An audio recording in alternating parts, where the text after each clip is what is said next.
এখানে মোট 23টি গেট রয়েছে পানি নামার। এখানে প্রচণ্ড বেগে নিশ্চয়ই আপনারা দেখতে পাচ্ছেন পানি নামছে এবং এই পানিগুলো আসলে আসাম এবং ত্রিপুরা থেকে যে পানিটা আসছে বাংলাদেশের সেই পানিগুলো আসলে ছোট ফেনী নদী হয়ে এই পানিগুলো নেমে যাচ্ছে। নদী, ডাকাতিয়া নদী এবং লিটল ফেনীর মাধ্যমে আমাদের এই মুসাফর রেগুলেটরের মাধ্যমে বর্তমানে সন্দীপ চ্যানেলে প্রবাহিত হচ্ছে এবং বর্তমানে যেভাবে পানি প্রবাহিত হচ্ছে আমরা আশাবাদী যে আগামী কয়েকদিনে যদি এভাবে পানি নামতে পারে বন্যা পরিস্থিতির উন্নতি হবে।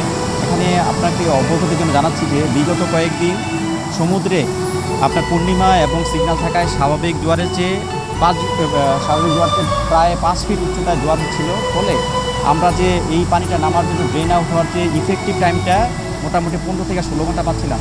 এবং আমাদের আশার ব্যাপার হচ্ছে আপনার আজকে জোয়ারের উচ্চতা অনেক কমে গেছে এবং আগামী কয়েকদিনে আরও কমে যাবে।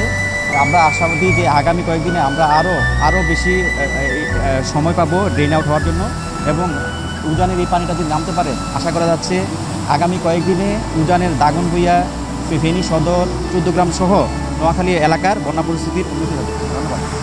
এখানে পানি উন্নয়ন বোর্ডের আমরা এখানে কন্টিনিউ অলরেডি পানি উন্নয়ন বোর্ডের পক্ষ থেকে এসও, এসডি এমনকি নির্বাহী প্রকৌশলী সহ অবস্থান করতেছি।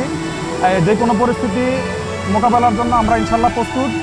আশা করতেছি যেই পরিমাণ পানি বাইর হইতেছে ইনশাল্লাহ খুব দ্রুতই উন্নতি হবে। গতকালকে থেকে ফেনীর পানি অলরেডি আসতেছে। আশা করতেছি যেভাবে পানি নামতেছে ওই অবস্থা থাকলে পানি খুব দ্রুত নেমে যাবে। এখানে আপনার আমাদের 23টা গেটই গত 12 তারিখ থেকে খোলা আছে।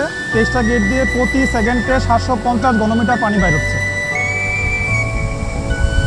আপনারা শুনলেন যে এখানে যে গত কয়েকদিনে